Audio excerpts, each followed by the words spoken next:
چاہیے، مرد جیسے کھلے عام گھومتا ہے مجھے بھی ایسے ہی گھومنا ہے، تو پھر تم میں اور مرد میں فرق کیا رہ جاتا ہے؟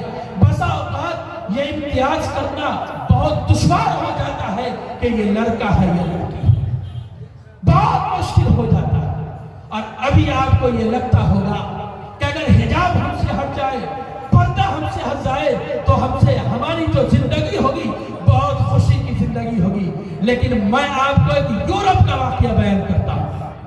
یورپ میں غور سے سمجھیے، یورپ میں ایک بل پاس ہوا، یورپ میں یہ احتجاج کیا گیا کہ حجاب نہیں پہنا جائے۔ ہماری عورتیں بہت خوش ہوئی اور خوشی سے، فخر سے ہمارے اس موضوع سے متعلق ہے، پردہ سے متعلق ہے۔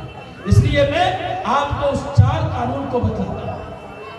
حجاب کے خلاف جب احتجاج ہوا تو یہاں یہ بل پاس ہوا کہ وہاں کی عورتوں کو حجاب پہننا لازم نہیں ہوگا، ضروری نہیں ہوگا، اختیار ہوگا۔ جو عورتیں چاہیں گی، جو لڑکیاں چاہیں گی حجاب پہننا وہ پہنیں گی، اور جو نہیں چاہیں گی پہننا وہ نہیں پہنیں گی، اختیار مل گیا۔ تو ظاہر سی بات ہے جب آپ اختیار دے دیں گے کسی کو تو اس کو جو چیزیں آسان لگے گی وہ اختیار کرے گی۔ عورتیں کھلے عام کا کیا، حجاب کو ہٹایا، جینس اور پینٹ میں آتے ہوئے لوگوں کے سامنے کھلے عام بغاوتی ہوئی گئی۔ ایک قانون یہ پاس ہوا، عورتیں خوش ہو گئی۔ دوسرا قانون یہ پاس ہوا کہ شوہر اور بیوی دونوں ایک ساتھ رہتے ہیں، کبھی ایسا ہوا کہ دونوں ایک دوسرے سے علیحدہ ہو گئے تو ایسی صورت کی جو ملکیت ہے اس کا نصف یعنی آدھا حصہ عورتوں کو دے دیا جائے۔ یہ دوسرا قانون پاس ہوا۔ تیسرا قانون یہ پاس ہوا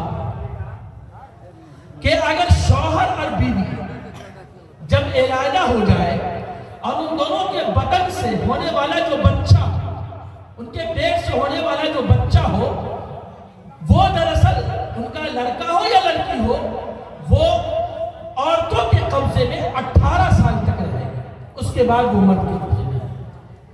3 قانون۔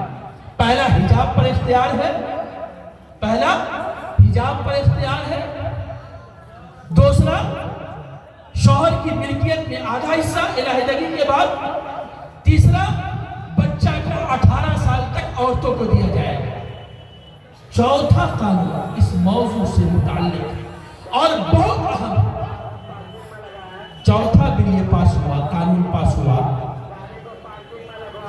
کہ عورت جس وقت چاہے، جس لمحہ، جس آن میں چاہے، جس مرد کے ساتھ جس طریقے سے زندگی گزار سکتی ہے۔ عورت جس وقت، جس لمحہ، جس آن میں چاہے وہ جس مرد کے ساتھ جیسے بھی زندگی گزار سکتی ہے کسی کے ساتھ۔ مرد کو، اس کے شوہر کو بولنے اور روکنے کا اختیار نہیں۔